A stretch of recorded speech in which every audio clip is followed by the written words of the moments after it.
This is episode 347 on the 5th of April 2021.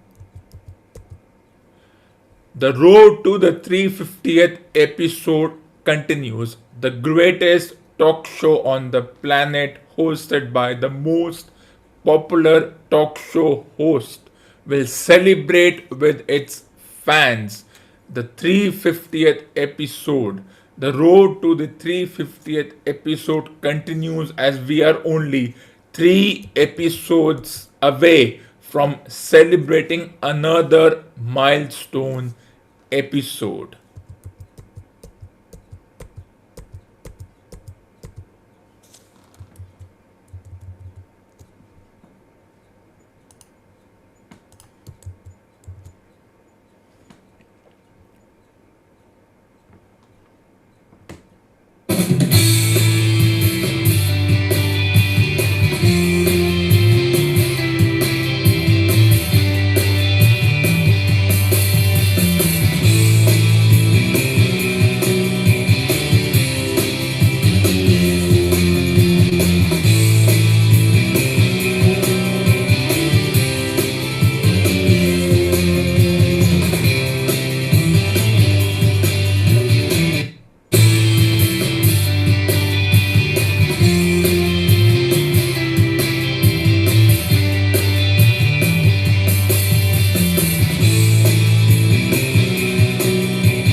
Welcome back.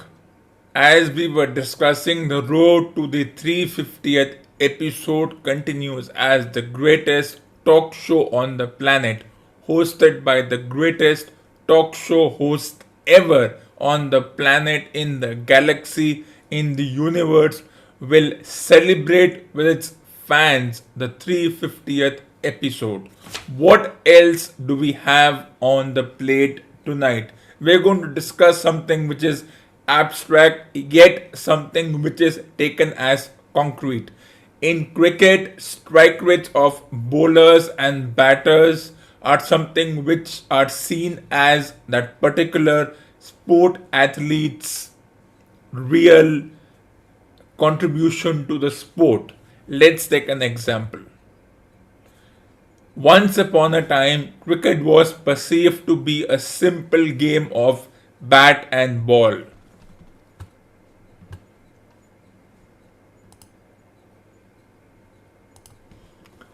You see this red ball in the middle. When the sport of cricket was started playing, when it was invented, all they did was hold a bat in hand, bowl with the ball, and just play the sport for fun.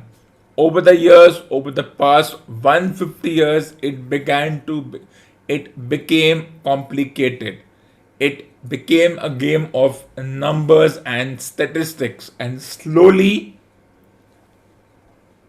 the white ball was invented. The color of the ball changed when the colored clothing came about, when the game went from playing with white clothes and over 5 days, and on one day in the 19 on one day in 1970, when people got bored with playing a sport over 5 days, or it rained, it became a 60 over game and subsequently a 50 over game.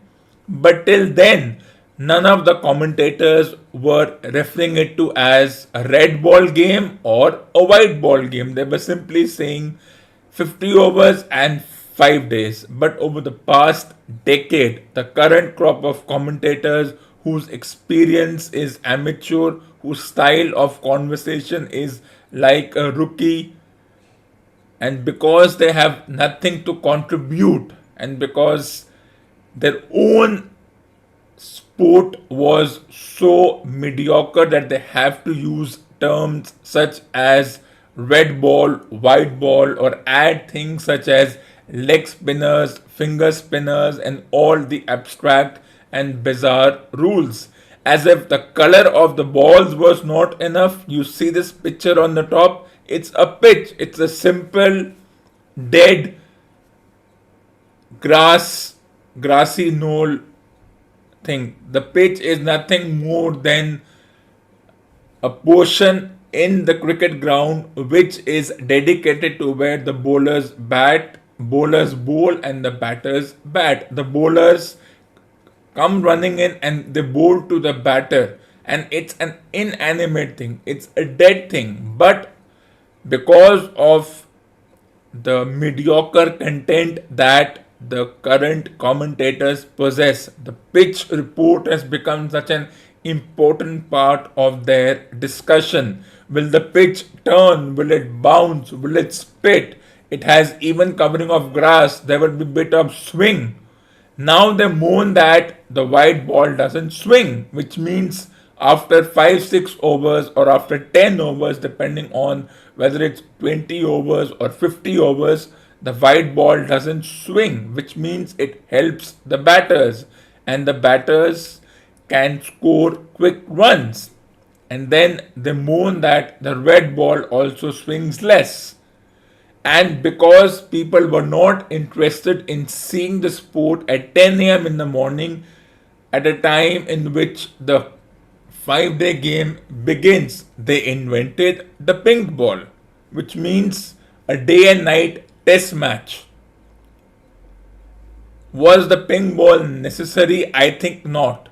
What was the alternative? They could have easily said, let's play in colored clothing with the white ball for day and night cricket. But no, there are some people who are purists, who are rigid about this, who say no, we have to separate the 50 overs or the limited overs, in that case, which includes the 50 overs and the 20 overs, and separate it from the white clothing. So they invented the pink ball. Now the pink ball swings more than the red ball or the white ball, which means it skids more. It has a different make. It has lacquer. These two have leather, and how the pink ball is made is another story. But that's the interesting thing. A simple sport where bowlers come and bowl, the batters have to make runs. One team wins, the other team loses, but we get so technical about it that we have three colored ball, the only sport on this planet to have conversations around the color of the ball and then the state of the pitch. If you want to know more, before a match starts, you will see all those pseudo commentators stand near the pitch, knock it, and say, no, this pitch will swing, this pitch. It's all speculation. Nobody knows what will happen. There's even covering of grass. No, it's shaved off. The curator has shaved off the grass. If it's a 20 over game, expect loads and loads of runs, and that is how it comes across. Now, another interesting thing that has come about is the strike rates and the averages. It's like an albatross around the neck. But before that, before we continue into this discussion, let's take a short break.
let's talk about strike rates. A bizarre thing in this sport, the only sport which is fueled by the idea of statistics. Now let's look at the two statistics of two different batters. Who are these two batters? I will let the listeners decide. I won't reveal their names, I will let them decide. Now, if you look at this is the now in this test matches, strike rates don't matter. The only thing that matters is average, because average means this guy scores around 53 runs per match. And how is an average decided? It's number of runs divided by the innings. So he has scored around 7,500 runs in 153 innings. Innings is different from matches because in the test match, it's about 62 times this guy didn't bat. You expect that since in test matches players bat twice, it would be around 180. No, it doesn't work like that. It works in the manner that maybe there are times when this batter didn't get to bat in the first or the second innings because of the nature of the sport, but he has been on the field 91 times as a fielder. He has been there as a fielder. The moment this player steps onto the field, he has done this 91 times. But in this format, only the average makes a difference. Average of 52, brilliant. Compare this. It's not much of a difference. This particular player has only played 36 matches, so the difference cannot be fair, but that's how it is. Averaging 35, and it's called modern day times. It's not good enough. According to me, an average of 35 is brilliant. It's a brilliant average. But it's not good enough because there are standards set. There's another player from Australia who has an average of 60 plus. And then there was a player who played 100 years ago whose average was 99. But how can you compare when a certain Don Bradman played over 100 years ago? There people didn't bother about statistics. And why did he have an average of 100? Because half the rules that punctuate this sport, the complicated rules, the LBWs, the runouts, and other things, I don't think 100 years ago people even bothered with those rules. So him averaging 99, I think it's not something that is special. But yeah, that is the standard set. That is the benchmark which decides these players, whether it's the 2020s, the 1920s, or even the era before. Now, average of 52 in this particular sport is brilliant. 35 is an average. Moving on in, it's a middling thing. Between test and this lies this format. And of course, right now this format is nobody's favorite because on one hand there is a final of the Test World Cup, on the other hand there's the 20 over World Championship. So the focus is either here or either here. But let's talk about this. Here also it's all about average and to some extent a strike rate. Now why is the strike rate higher? Because in test matches you have more time. In one days the time reduces by 1 day. It's a 1 day match. This is also a 1 day match, but that is further curtailed. This is eventually a match which is supposed to finish in 7.5 hours. This is a match which is supposed to finish in 4 to 5 days. So 57, brilliant. If somebody has an average of 90, it's an anomaly. And then moving on, averaging 60, brilliant. It's good. Here this guy averages around 49 because when a player walks, the first thing that the broadcasters show is these statistics. And this statistics is the way we judge a batter. Are these statistics enough? Well, we do the same thing in academics. How many PhDs does a person have? Or how many patents has someone signed? Or how many marks did they score? For example, if you're averaging, if you get 60% in college, it's brilliant. But if you get 60% in school, it's an average. It's not good enough. And that's how it is. This average means he scores 60 runs per match or per innings.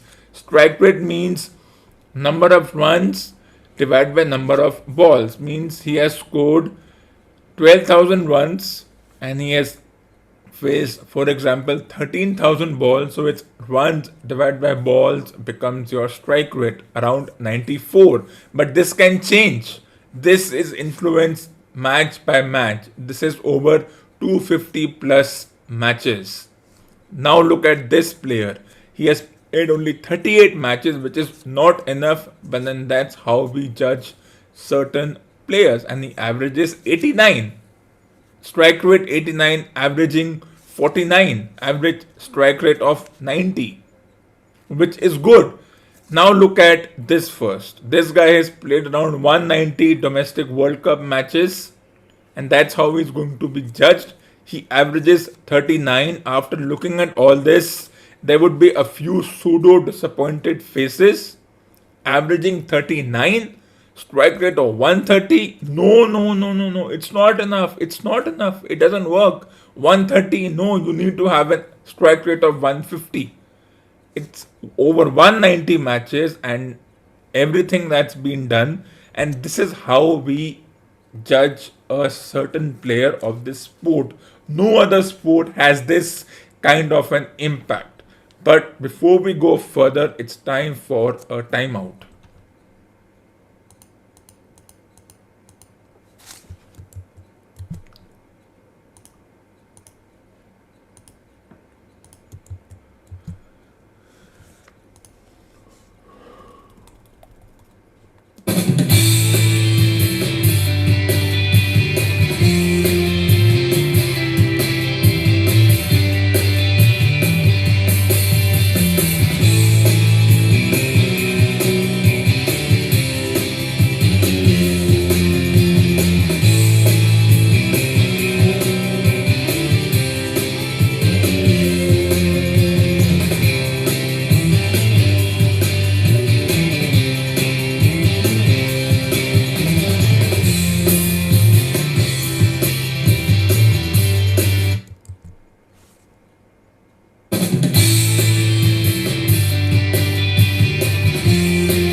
Welcome back. Now strike rates have had such an impact. Now this player is popular and seen as a great because of this part and these many runs. He has scored nearly 7,500 runs, 1,300 runs, around 3,200 runs, around 6,000 runs in these four. So for me, part 3 and part 4 are part of the same universe, but we try to see it as two different entities. But this player is popular because of this. Now this player is equally a good player. He has done well, but because he hasn't played too many matches, though here he has played enough matches, but he doesn't have those kind of runs. And here his average is not, it's below 50, which means below 50 not good enough. Averaging 40, no, compare this, averaging 53, averaging 45, here maybe a tad better. But apart from that, strike rate of 135, is it good? And then we invent this thing called power play overs, middle overs, final overs, how certain batters behave. Power play means the first 10 overs in 50-over matches. Then the middle overs between the 11 to the 41st over. Then the end over, which means 48 to the 41st to the 50th over. How certain players behave. But what has happened is that these pseudo experts moon that now it's all about sixes and fours. There is an acceptance that if you have to be great, this has to gradually increase. Now imagine if this strike rate was here, he would have been called a mediocre player. But because the strike rate is over 100, he is seen as something great, something brilliant, something as a legend. This player is already in the Hall of Fame. Now people must be wondering who this player is. Once again, I will leave it to my listeners to find out. Now let's discuss something even more interesting. As we all know, this is a standard bat in cricket which has a make and a model and elements that it has to be made in this particular manner. Forget the sponsor for now. This is how a bat should be. Of course, these pseudo experts further moan that the size of the bats has changed, and as I said before, the color, the ball doesn't swing, the pitch is flat, which means the batters can hit sixes and fours at will, which 20 years ago it was difficult to do. Well, 20 years ago nobody talked about this and this. Now because we focus so much on this, whether the ball swings, doesn't swing, or whether this pitch is flat or not, or whether the shape of the bat is changing, the grip is changing, there are different kinds of bat. Now let me ask you, this is the past and the present. This is how an ideal cricket bat is to be seen, and the dimensions and all can be seen as can change depending on the nature of the sport and how things are supposed to be. But moving on, what do you think this is? This is a baseball bat. Now you compare the size of the bats, the shape of the bat, and how the bat becomes narrower as it goes from top to bottom. Here there is a certain uniformity in the bat. It's flat, then it wedges out, and then it becomes flat again. But is it a possibility that the way I saw, for example, yesterday in the Pakistan match, the player did not have any technique as per the experts. He was just hitting, standing and delivering. He did not even think about techniques. He just went for his shots. Imagine if he gets this bat to deal with. That's how it happens. Now in this sport called cricket, there is an expectation of techniques, which means the bowler has to come up with a run up. They have slower deliveries, off cutters, leg cutters, and all those variations. A batter needs to have a certain stance. He needs to tap the bat down and then go with the shot or leave the ball, because that's very important, that how the batter leaves the ball, at what time does he or she play the shot. The bowler comes up with a certain run up, but the bowlers might be getting frustrated with how the batters are batting. So is this a possibility going further? Now this is baseball.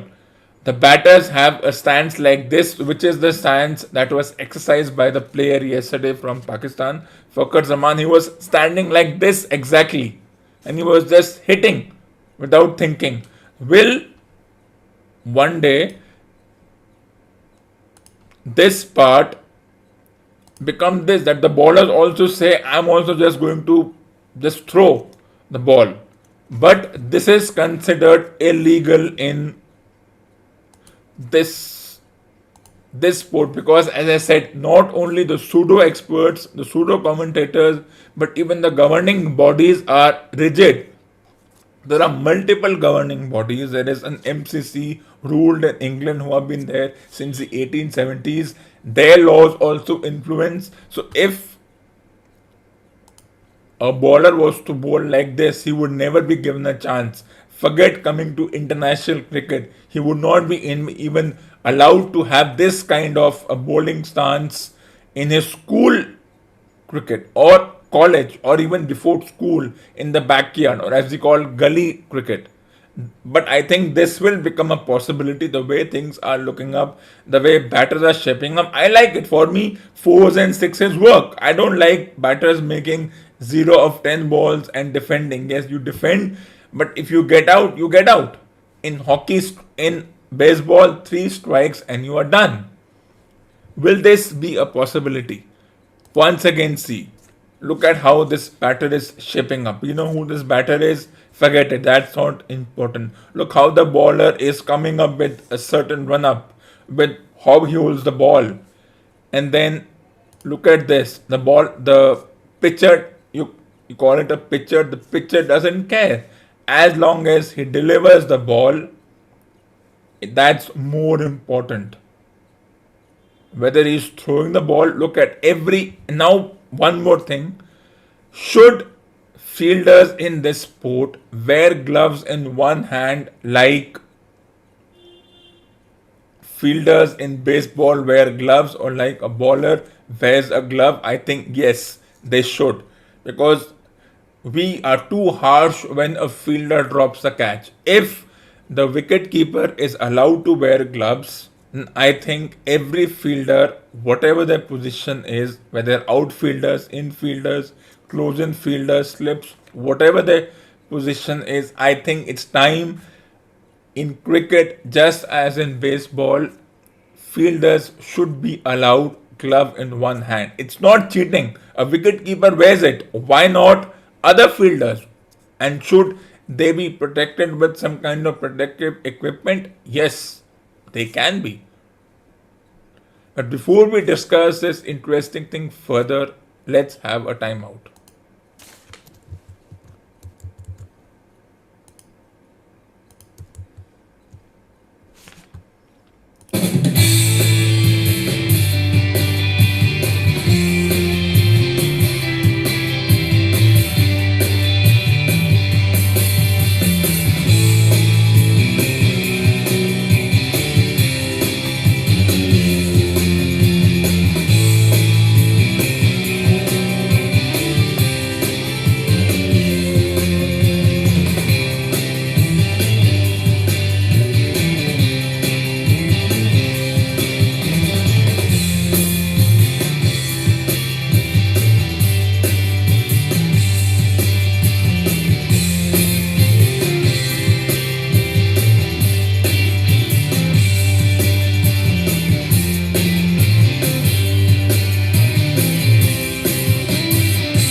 Back to the strike rates, the albatross around the neck. Now, this is a strike rate of a batter.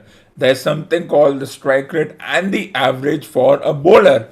Now, for a bowler, the strike rate has to be half of this and half of this, means strike rate anything between 25, an average of 24 runs per wicket, and a strike rate of giving 24 runs or after every 6 overs. That is, if a bowler averages 30, which means the bowler takes a wicket after every 5 or 6 overs.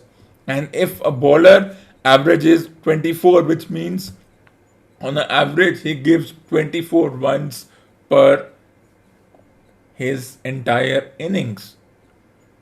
And the more the number of wickets a bowler takes, the better it is, which means an average of 35 for a bowler would be acceptable because he gives 35 runs per innings.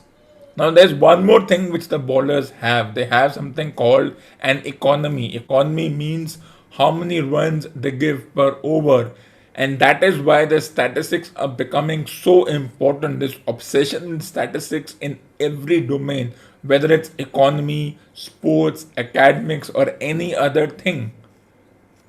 In this sport, cricket, for the bowlers, if in test matches an ideal economy is around 4, though in test matches economy doesn't matter, it's only the average and the strike rate. In ODIs and 20 over matches, it's about the strike rate and the economy, which means if in 4 overs it's his debut match and over a period of matches his average is around 4.5, that's considered to be brilliant. But if his average, if his economy is around 7, that's considered par.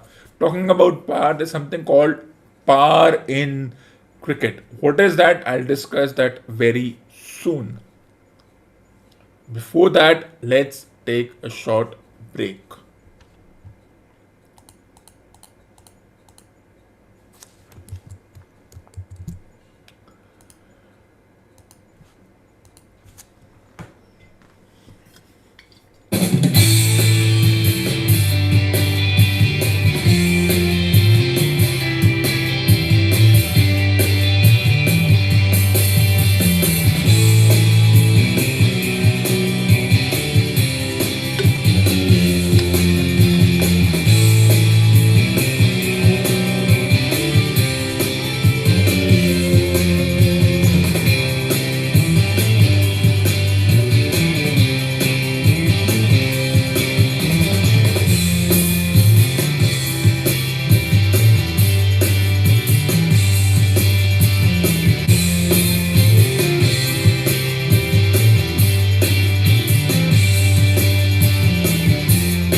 Welcome back after the break. Let's start some reading section from Edgewell's The Time Machine.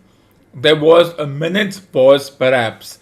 The psychologist seemed about to speak to me but changed his mind. Then the time traveler put forth his finger towards the lever. No, he said suddenly, lend me your hand. And turning to the psychologist, he took that individual's hand in his own and told him to put out his forefinger. So that it was the psychologist himself who set forth the model time machine on its indeterminable voyage. We all saw the lever turn. I'm absolutely certain there was no trickery. There was a breath of wind and the lamp flame jumped.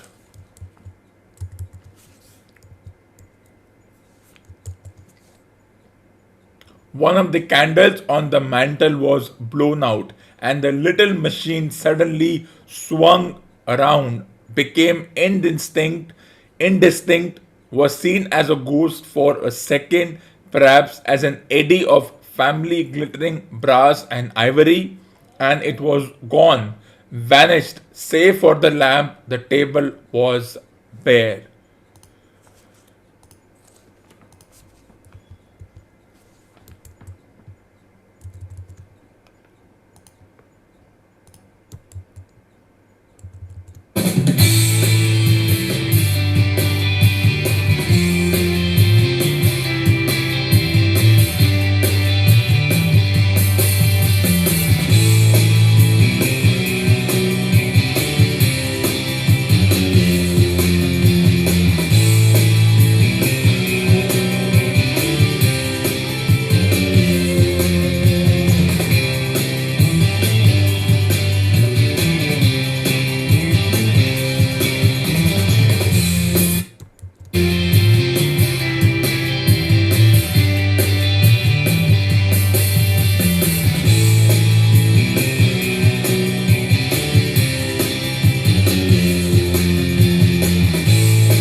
Everyone was silent for a moment.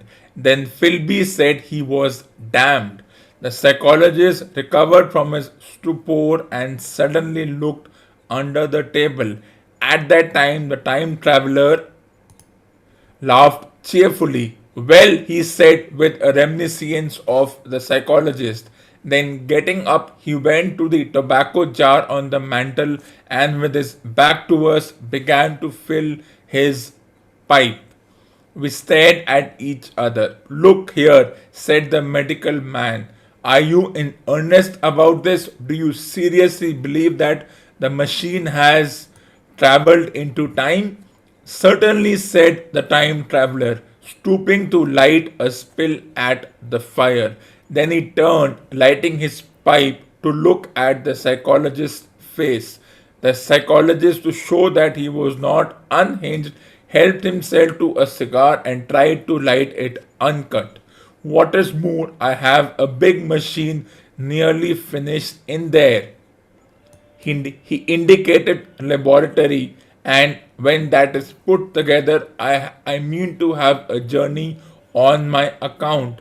You mean to say that the machine has traveled into the future? Said Philby.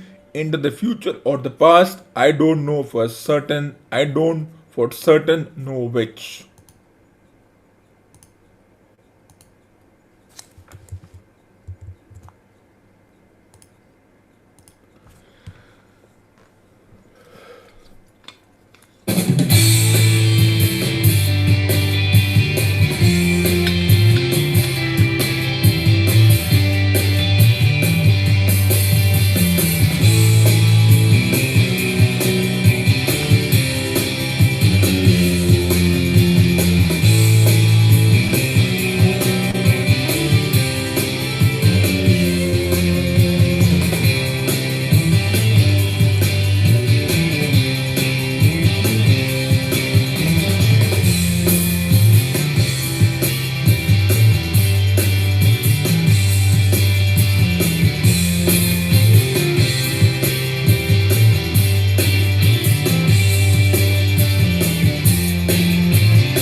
Welcome back. Let's start the reading section from Karl Marx, Das Capital.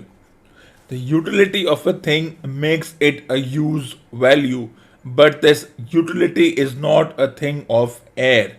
Being limited by the physical properties of the commodity, it has no existence apart from that commodity. A commodity such as iron, corn, or a diamond is therefore, so far as it is a material thing, a use value, something useful. This property of a commodity is independent of the amount of labor required to appropriate its useful qualities. When treating of use value, we always assume to be dealing with definite quantities such as dozens of watches, yards of linen, or tons of iron. The use values of commodities furnish the material for a special study, that of the commercial knowledge of commodities. Use value become a reality only by use or consumption. They also constitute the substance of all wealth, whatever may be the social form of that wealth. In the form of society we are about to consider, they are in addition the material depositories of exchange values.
exchange value at first sight presents itself as a quantitative relation, as the proportion in which the values and use of one sort are exchanged for those of another sort, a relation constantly changing with time and place. Hence, exchange value appears to be something accidental and purely relative, and consequently an intrinsic value, that is, an exchange value that is inseparably connected with inherent in commodities seems a contradiction in terms. Let us consider the matter a little more closely. A given commodity, example, a quarter of wheat is exchanged for X blacking, Y silk, or Z gold, etc. In short, for other commodities in the most different proportions. Instead of one exchange value, the wheat has therefore a great many.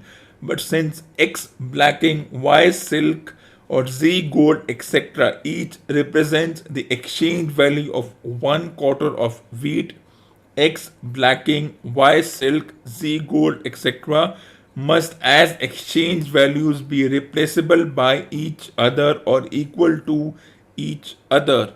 Therefore, first, the valid exchange values of a given commodity express something equal.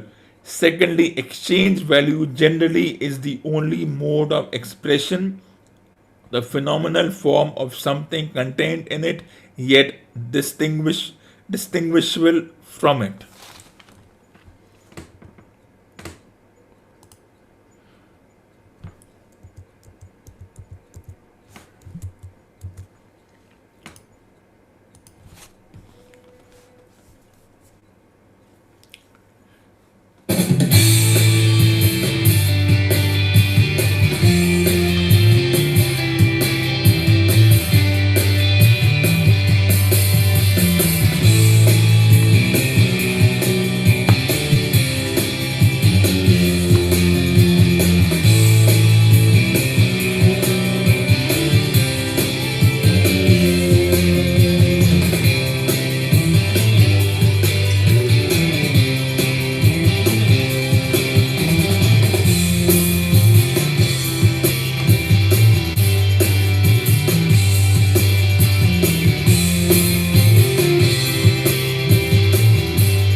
For more awesome content, tune into the next episode of the weekly show with Aditya.